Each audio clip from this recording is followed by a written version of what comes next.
Let's talk about Hitler. That'll make sense later. I'm immaculately conceived. I don't know what to do. I swear I'm not stupid. Take it or leave it. Sometimes you just want to leave it. If I gotta borrow my mom's underwear, I'm borrowing her underwear. You just, yeah. Misa likes the Jar Jar Binks. I'm not gonna edit it out. Oh no. I don't know. Like, I think it was pretty great. Just staying on the Sucks to planet. suck. Why are you saying it with a question mark? Clap, bitch. All right. 3, 2, 1. Action.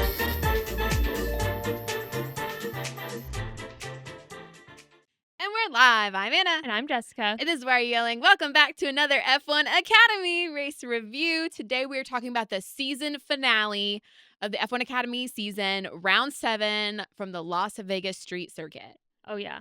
It was shiny. It was under the lights. It was pretty epic. Lots of things happened. Lots of partnership announcements and some wild card announcements, or I guess more rookies were announced. We were right about Esme Kosterman. So just to give a little bit of a recap, Lego is going to be a new partner with F1 Academy, which is fun. We definitely called that. I feel like we did.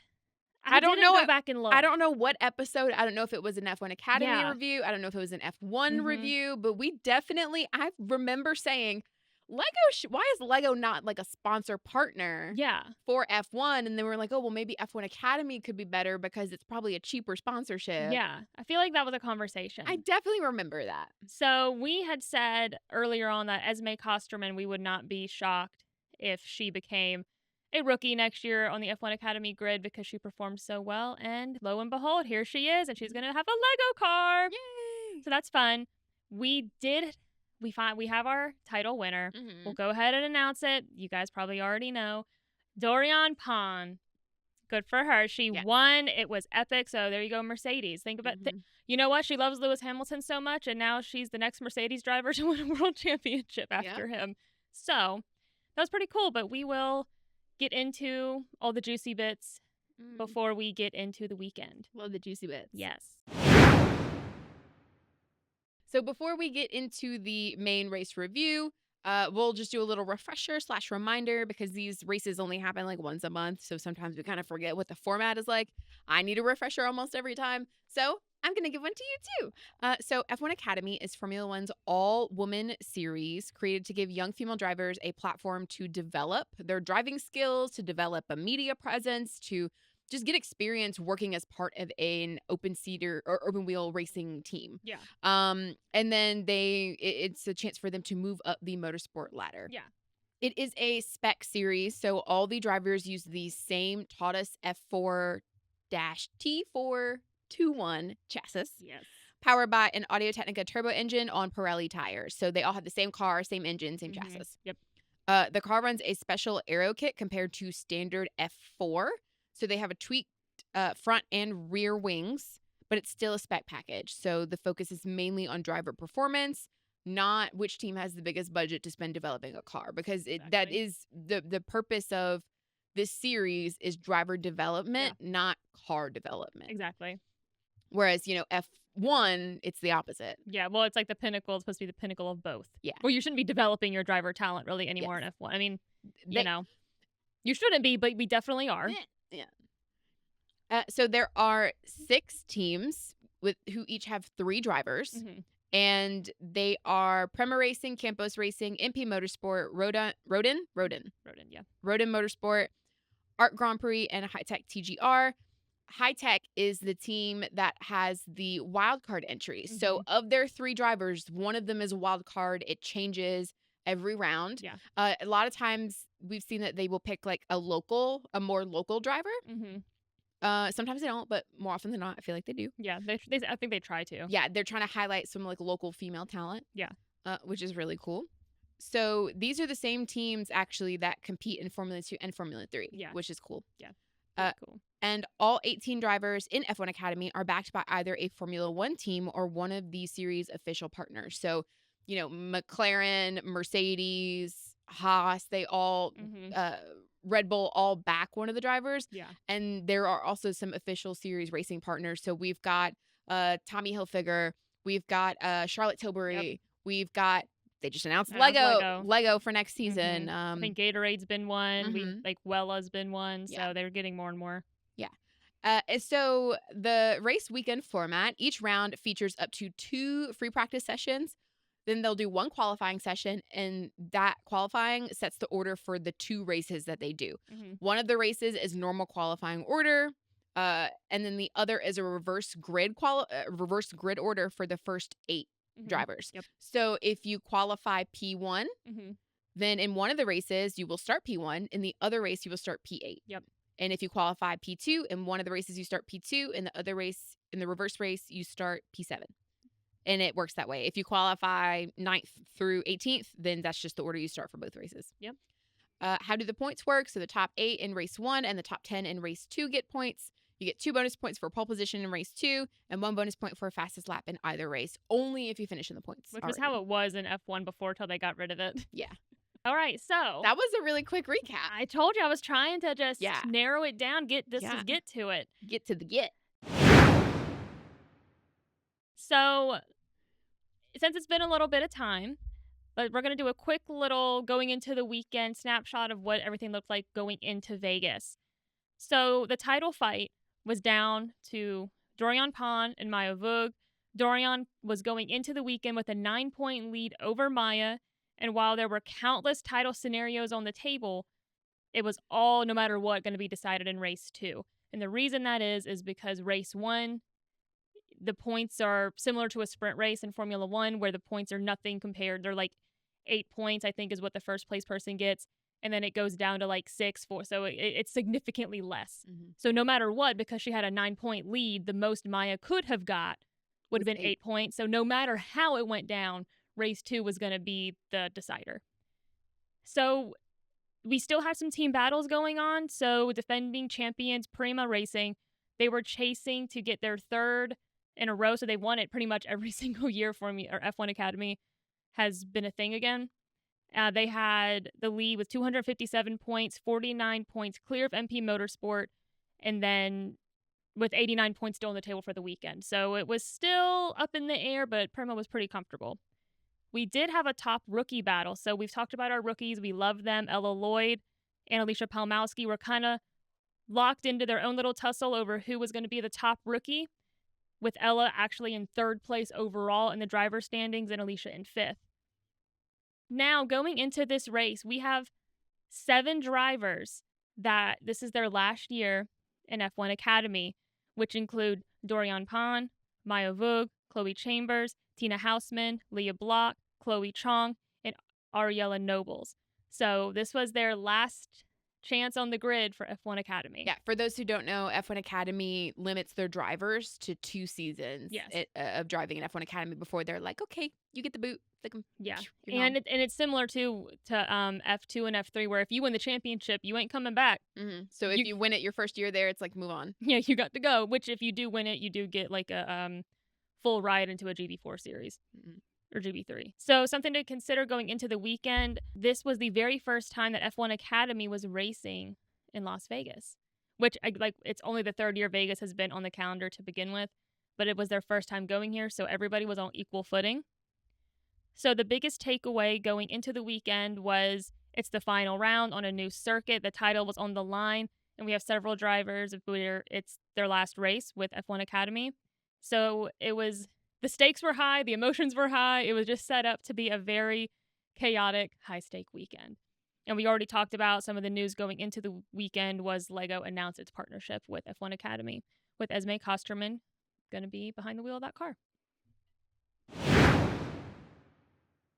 So, practice 1, some highlights. The top times were Doriane Pin, P1, Maya Weug in P2, and Chloe Chambers in P3. So the biggest takeaway from the practice 1, which was the only practice session that they had ahead of the main races, was that Doriane Pin laid down top time in practice session ahead of title rival Maya Weug, with home hero Chloe Chambers right behind in P3. My girl. Yeah.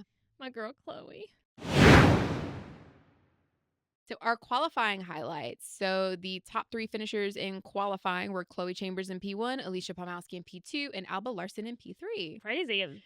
Interestingly, neither of the 2 drivers fighting for the title finished in the top 3. But our girl Chloe did. Yeah. I love her. I love her too. So we did have some session incidents. So there was a small delay to the start of the qualifying session. Traffic and tow games shaped the order. Maya Weug got caught behind Alba Larson early on, while later Doriane Pin couldn't get the Sector 3 tow she needed from her teammate, Tina Hausman. Mm-hmm. Oh, I was trying to remember her first name. I was like, it's crazy because at the start of this, like, they were all relatively kind of newish to me. I mean, some of the drivers I was familiar with, but now I'm like, even earlier when I was reading the 7, it was just their last names. I'm like, oh, wait, I know their names. I know all their full names. What?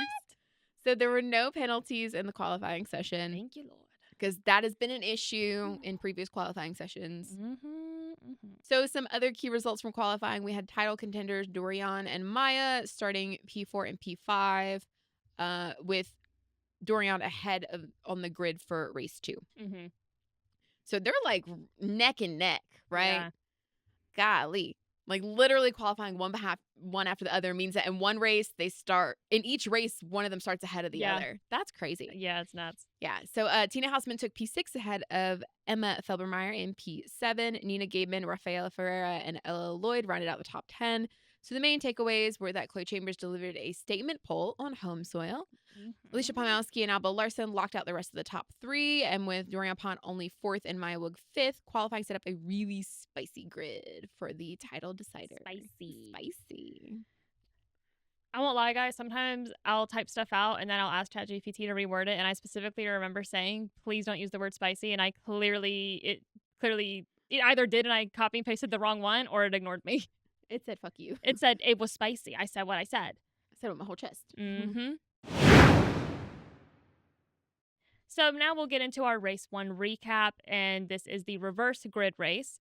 So our podium was Doriane Pin, Nina Gabeman, and Ariella Nobles, who was promoted after a post-race penalty, which we'll get into in just a second. So some of the key moments from race 1. Late rain hit right before the race, forcing everyone onto the wet and triggering last-minute changes on the grid.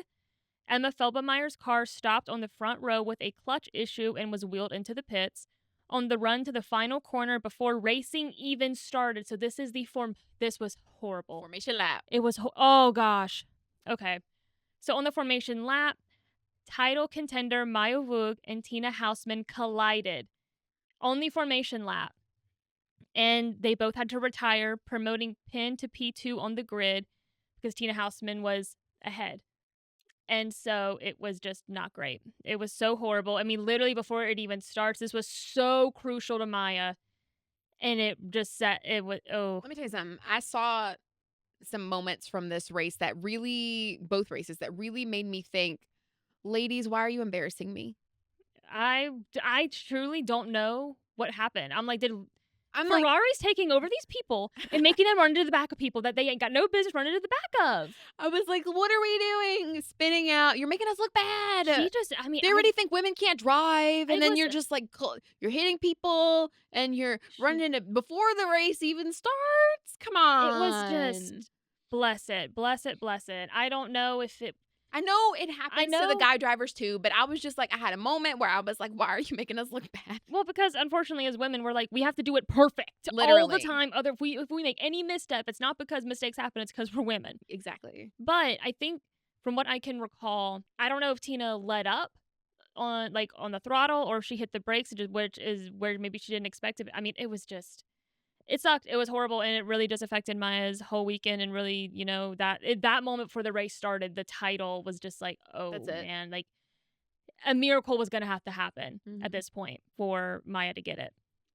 So after the safety car start, Alba Larson charged through, passing Doriane for P2, and then taking the lead around the outside of turn 10. So our girl Alba Larson, if you're not aware, aggressive with it. She is, but she's also one of her mentors is Kevin Magnuson. And she let us see it, honey, because she was killing it and she was getting a pretty good gap, but then she spun out later on and then, she lost it. But I mean, she was really showcasing her racecraft in those moments and just her feel for the car.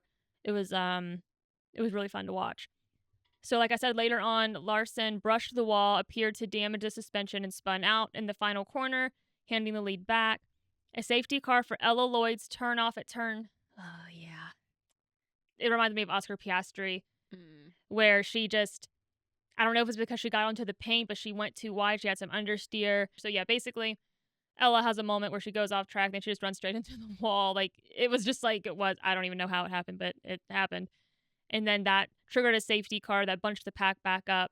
And then on lap 9, Doriane Pin powered past Nina Gaidman along the strip to take P1. Contact between Chloe Chambers and Alicia Palmowski through the turn 14 through 15 chicane ended Chambers' race and brought out a late safety car to the flag. So, which was, oh, honey, I was pissed because I love Chloe Chambers. She's so, like, she's one of the, like, to me, this is the driver that I'm like, it sucks because she should have still been fighting for the title, but there were just things that happened outside of her control, like with her car, where, like, she just didn't even get to race, which also happened to Maya. But Alicia and Chloe are teammates. So Alicia is a rookie. This is Chloe's last year in F1 Academy. And, you know, there was, I guess, a racing incident and Chloe had to retire and didn't get to finish the race, but Alicia did. And she actually finished on the podium. She was third, but we have some post-race penalties and classification changes, which is why the podium was different. So as a result, Palmowski was disqualified. Her Red Bull racing car was found in post-race scrutineering to have an incorrect Belleville stack configuration in the basically, honestly, I don't know what any of that means, but this is it. She breached the sporting and technical regulations. Mm-hmm. That's all you need to know. The car was not in compliance. Yeah, it was not in compliance, and she was disqualified. As a result of Palmowski's disqualification, the final points order behind Pin and Gaidman became Arielle Nobles in P3, which was her first F1 Academy podium, which kind of sucks because she didn't get to enjoy it because, I mean, we didn't know till after the race, but that's still cool. Rachel Robertson in P4, who was actually filling in for Ava Anagnostiades because she had foot surgery. So she was just kind of acting as a reserve driver. So it's pretty exciting for her because she was a wildcard driver, I'm pretty positive, earlier in the year. So she finished P4. Leah Block in P5. Payton Wescott in P6, which is the highest a wildcard driver has finished all season. So that was pretty exciting. And Courtney Crone in P7. And then Rafaela Ferreira in P8. And then Nicole Haverda got a penalty as well. She was then for Gretchen Wieners. And then for Gretchen Wieners. So Nicole Haverda was given a 10-second stop and go, converted to a 30-second time penalty for failing to enter the pit lane after the formation lap when starting from the pit lane. She was demoted from P10 to P12. What? She knew she was supposed to start from the pit lane, and so they go to the formation lap, and then she just doesn't get back in the pit lane? She went. Did she just miss it? Did she forget? I don't know. But I'm sure Susie Wolf was like, excuse me. She don't like mistakes like that, y'all. She doesn't like procedural mistakes. No, she's like, that's amateur hour. She's not a fan. So the championship impact, Doriane Pin's win and fastest lap swung the title fight, extending her lead over Maya to 20 points heading into the final race, since Maya had a DNF as well, so she did not get any points this race. And with Doriane Pin and Nina Gaidman locking out the top two, Prema Racing clinched the team's title for the third year running. So in race 1, it was decided Prema got it. Good for them. So the biggest takeaway, it was a chaotic rain-affected opener packed with safety cars, incidents, and post-race penalties turned into a dream result for Doriane Pin and Prema Racing, while Maya's non-score and Palmowski's disqualification completely reshaped the points picture going into race 2. Yeah. Race 2. I'm happy. I was happy. So our podium for race 2, Chloe Chambers, lights to flag win. She controlled the race from pole on home soil. No notes. Give her flowers, which they did. They gave them Lego flowers, which was super cute. Aww. And then Alicia Palmowski holds on to P2 after a late fight with Maya. And then Maya grabs P3, but unfortunately, even getting on the podium was not enough to overturn the championship. So it still went to Doriane Pin. Listen, if you crash on the formation lap, I don't know that you deserve to win a championship. Those are some harsh words. I said what I said. I don't know. Like, you're like, be nice to the ladies. Well, okay, I'm saying this. Okay, this is going to sound, I'm well aware karting is not the same as this. But when we went go-karting, right? Mm-hmm. when somebody lifts for a second in a place you're not expecting them to, you can easily hit them. Because you're following so closely as well that I'm like, I don't know, because I know I heard a radio message about that, so I don't know if it was one of those things that, if that's what happened, because I'm like, that's such a, I wouldn't have expected her of all people to do that. So it just, I'm not saying that, I mean, maybe it was desperation, just whatever. I'm just saying that was nuts, but yeah. My reply would then be, well, if you can't stop or take avoiding action in time, you have no business following that close. I don't care what you're doing.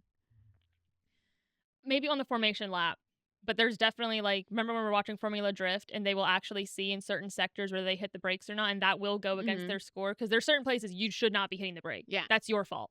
Like, they're gonna follow close to you. Formation lap, sure, that's fine. You don't have to be up someone's ass in the formation lap. I can agree with that. But if it were a racing lap, I'd argue the difference. Saying, why are we getting up people's asses and risking something like this that could happen? Yeah, no, that was because you have no control over what the person in front of you does. You can only anticipate and do your best to take avoiding action, but like you should be prepared to take avoiding action or to whatever. Yeah, so, that was I don't know. Harsh words, maybe. That's how I feel. Well, anyway, so some key moments from race 2. Before lights out, Emma Felbemeyer was stranded on the grid again and had to switch to a pit lane start. They just could not get that car working. I don't know what the issue was, but she was just struggling. Chloe Chambers nailed the launch and led the opening laps with Palmowski solid in P2. Alba Larson ran wide on lap 1, bringing Doriane and then Maya into the fight for third.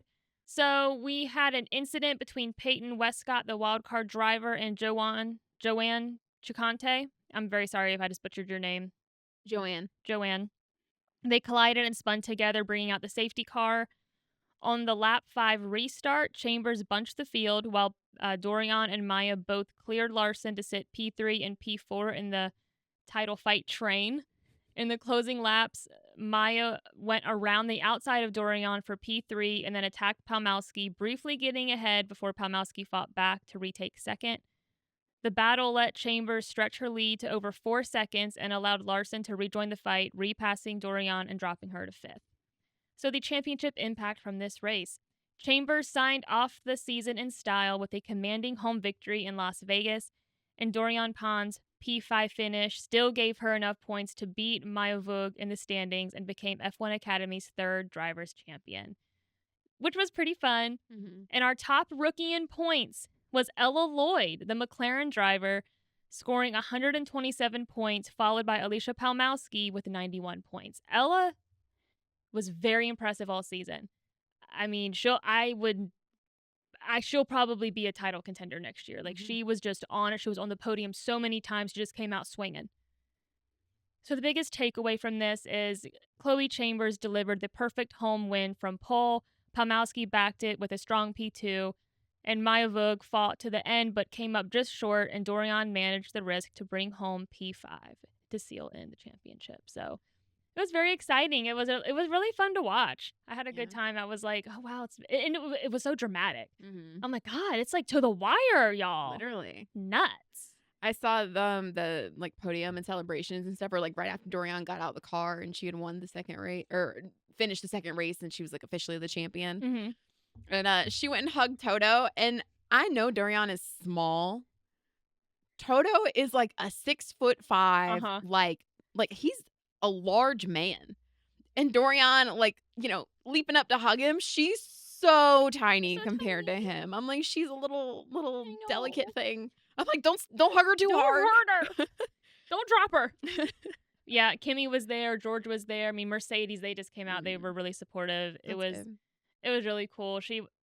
I don't know. This one just felt bigger than, I don't know. I mean, I feel like what Susie's trying to accomplish, we're seeing it happen.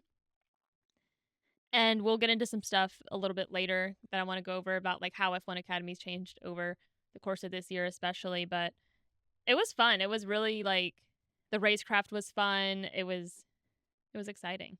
I think it's fun getting to see the actual level of racecraft. Yes. And it's not, because it's a spec series, it's not about the car. because you have Doriane who won the championship, but she was still getting outraced in race 2. Yeah, but that's why it's like consistency can just be key, where it's like you almost give yourself that cushion of like, I've been so consistent. If someone's performing, if this track isn't my best, it's not going to be the end of the world for me. Now it is time to do our wildcard driver highlight. We'll give you some information, some background on our wildcard driver from this round. So as we mentioned earlier, High Tech TGR is operating one of their driver seats is the wildcard seat. Yeah. So it changes every round. So Payton Wescott was the wildcard entry for Las Vegas. Yes. She's 16 years old, American. And she was supported by the Las Vegas Convention and Visitors Authority, also called Visit Las Vegas. She was running a special Las Vegas themed livery and race suit to celebrate the city's home Grand Prix. Yeah, that's pretty cool. Yeah, very young, only 16. Gosh, I couldn't imagine being 16 years old and doing all this. That sounds fun. Like way more. Imagine like you get to college, right? And they're like, "So what was like your high school years like?" And you're like, "Well, I raced on the Las Vegas circuit when I was 16 years old." Yeah.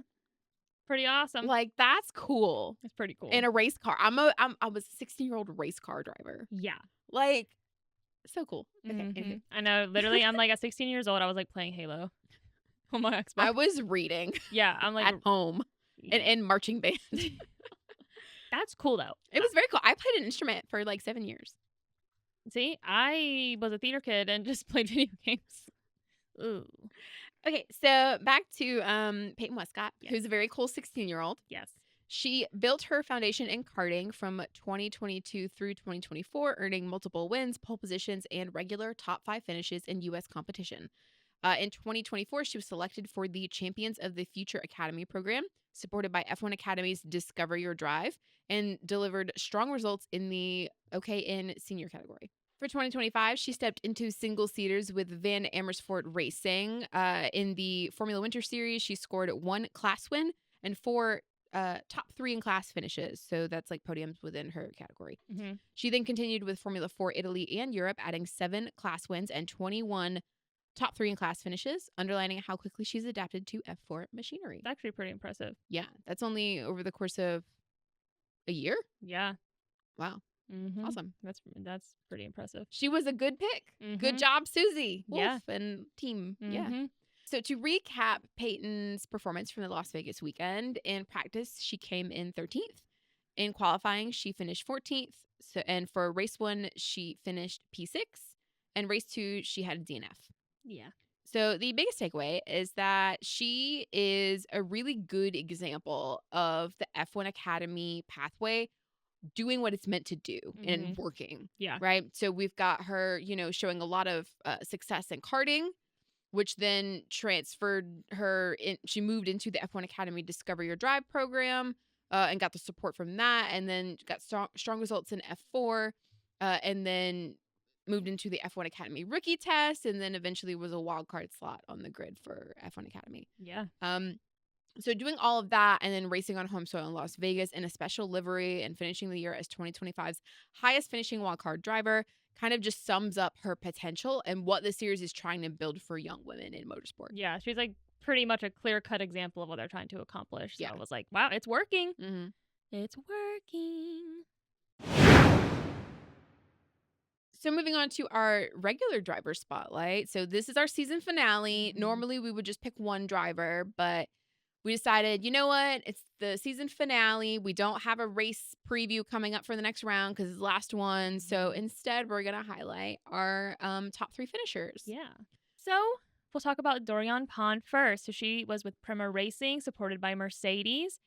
And the reason she stood out is she converted a chaotic rain hit race 1 into a win and set the fastest lap when it really mattered, because every single point at that particular moment really mattered for her. And then she managed everything in race 2 to bring the car home and lock up the title. So she just had a great weekend and had a championship mindset. Like, she was just really prepared.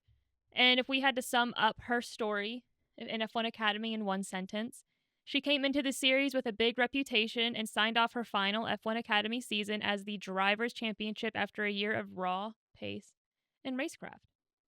And her takeaway from Vegas, she showed the full package: under pressure, composure in race 1, controlled damage limitation in race 2, and a champion's drive to the finish. So no notes for Doriane. Yeah. Has she announced what she's doing next? Well, she'll have support for the GB3 That's series. That's right. Yeah. Okay. So we may have said it earlier in the episode, we may not have, but whoever wins the Drivers' Championship in F1 Academy gets the F1 Academy support into the GP3 series, which is currently what Abby Pulling is doing, who was last year's the 2024 F1 Academy champion. Our second of 3 driver spotlights is Maya Weug, racing for MP Motorsport, supported by Ferrari. So she stood out this weekend by bouncing back from the gut punch of a race 1 DNF on the formation lap to fight through in race 2, grab a podium, and keep the pressure on Doriane Pin all the way to the flag. Her F1 Academy story summed up in a sentence: across her time in F1 Academy, she's been the benchmark for consistency, turning a rookie campaign into a full title challenge in her final year. So biggest takeaways from Las Vegas, or even when the odds flipped against her, Maya Weug's recovery drive and last lap attacks in race 2 underlined why she's been such a relentless contender. Yeah. She killed it. And our final driver we're going to highlight is Chloe Chambers, who raced with Campos Racing and is supported by Red Bull Ford. And the reason Chloe stood out, she took a commanding pole and then controlled race 2 from the front to win on home soil, responding perfectly after the frustration of her race 1 retirement. If we had to sum up her F1 Academy story in a sentence, over her 2 seasons, she's grown into one of the series' strongest racers, combining speed with some of the standout drives of the year. Like, her racecraft, to me, she has the best racecraft on the grid. Like, I fully expect her. I wouldn't be surprised if she ends up driving Formula E, because she also topped the times in that in one of the tests that they had. So she's so talented. And the biggest takeaway from Vegas for her, she closed out her F1 Academy chapter with the kind of calm, confident home victory that felt like the result her season had been building toward. So it was pretty cool as an American to hear our anthem, because that's the only time we've heard it is in F1 Academy. Wrapping up Las Vegas, the championship outcome, Doriane Pin leaves Las Vegas as F1 Academy's champion, doing exactly what she needed to do across a chaotic rain-hit race 1 and pressure-filled race 2. Maya Weug pushed the fight all the way to the end on the final laps of the season, and the gap between them really shows how fine the margins were. The big picture for F1 Academy. This particular finale felt like a snapshot of what the series is trying to be. A place where young women can learn, take risks, and race on some of the biggest stages in motorsport. With Doriane, Maya, and Chambers and others moving on, there's a really big hole to fill next year, but also a clear path for the next group of drivers coming up. And, the takeaway from just Vegas and maybe the season as a whole, it didn't just close out the season. It wrapped up a whole chapter for F1 Academy. We got a deserving champion, a home race winner, a title fight that went all the way to race 2, and a reminder as to why the series does matter going forward. So, it's insane when you think of it like that. We did get, a title fight all the way to the end. We got a winner on their home soil who was a championship contender, but then kind of got knocked out earlier because of car issues that she couldn't really control. And so it was just, really showcasing the talent that they're trying to nurture in these women. And so it's just cool to see that how exciting it's becoming, and you can just see the path they're trying to take. So normally at this point in time we would say, here's the snapshot for the next race, or we don't have that. The season is over. This is it, honey. But there were some things announced for F1 Academy's future that I think are worth talking about now that the season is over. So right before Vegas, it was announced that all 10 F1 teams are still going to sponsor a driver. So basically they're recommitting to another multi-year deal. Also, Cadillac F1 is going to be joining the F1 Academy grid in 2027. So they will be sponsoring a driver and a livery as well. Now, the thing that I thought was interesting is, so we said earlier that F1 Academy, as it stands right now, it's 2 years max. That's changing in 2027. So from 2027 onward, right, So, next year it won't apply in 2026, but starting in 2027, drivers who have already done 2 full seasons in F1 Academy can be granted an exemption to stay for a 3rd year. It's not automatic. It's reserved for drivers whose performance shows real potential, so the series can keep backing standout talent a little longer instead of pushing them out on a strict time limit. Which I think is nice because, sometimes maybe somebody's not ready for the next step and they just need a little bit more nurturing. But I thought that was really, really interesting. So some facts about like the global growth and visibility for F1 Academy. The series is now being broadcast over 170 territories worldwide. There's a 7-part Netflix docuseries, F1 The Academy, produced by Hello Sunshine, which we've done a review about. It's worth watching for sure. And across Instagram, YouTube, Twitter, I'm not calling it X, TikTok, F1 Academy has built a social audience of around 1.3 million people. And so Susie Wolf has talked about, like, what is she trying to build with F1 Academy? She's trying to make it where this isn't just a one-off platform for the current grid. It's about building a long-term pathway for the next generations of female drivers. Between the F1 team backing, the Discover Your Drive pipeline from karting, and now the option for up to 3 seasons, the focus is shifting more and more toward proper talent development and not just visibility, because that was, I think, a concern that a lot of people had talked about before. They're like, okay, that's fine. Let's have this all-female series, but how's it going to work outside of just having them on the grid for 2 years? Like, what are the plan? Like, how do you keep supporting these women? How do you even... It's not just like a one and done, like as soon as you're out of the academy, it's like, okay, that's your problem now. Go figure it out. Yeah. Because that doesn't really lead to long-term growth of women involved in the sport. Yeah. And so Susie's whole plan, like she says it in that documentary, she doesn't want to be a moment. She wants to be a movement. And that's like, as it stands right now, it seems like she's accomplishing that. Mm-hmm. So the biggest takeaway, so I wouldn't say, yes, Doriane Pin is the champion, but that's not the only headline. It's that F1 Academy now has real backing, more time for drivers to grow, and a bigger global spotlight than ever, which is exactly what you want if we want this to continue. Like, if we want to keep seeing more women in motorsport and actually seeing them have a pipeline to do so. So yeah, that's pretty much the closer. Yeah. It was exciting and it was fun. And we'll see them next year. Yeah. Which they haven't announced if they're doing a season 2 of F1 The Academy. I don't think they are. I don't think so, because if they were, I feel like they would have announced it before Vegas. I think so too. To like coincide with all of that going on. Yeah. But that's disappointing. I enjoyed it. And I think it could be a really good way to keep more visibility on it, but we'll see. But anyway, guys, that is our F1 Academy review. We have a lot of girls we're saying bye to, and we'll see who's going to be on the grid. I mean, at this point, it's almost like you almost have a 100% chance of getting on the grid if you were a wild card. So we'll just see if the other 6 wild card drivers we had join us on the grid next year. Yeah, and we'll probably do, I'd imagine, before the season starts next year, we'll do like a preseason show where we talk about updates for the teams and new drivers and kind of get everybody reacquainted with everything going on. We'll definitely do a refresher. Yeah. With that in mind, this is us signing off for F1 Academy race reviews until 2026. Don't worry, you're going to still see plenty of us moving forward, but that's it. All right. Well, we'll talk at you next time.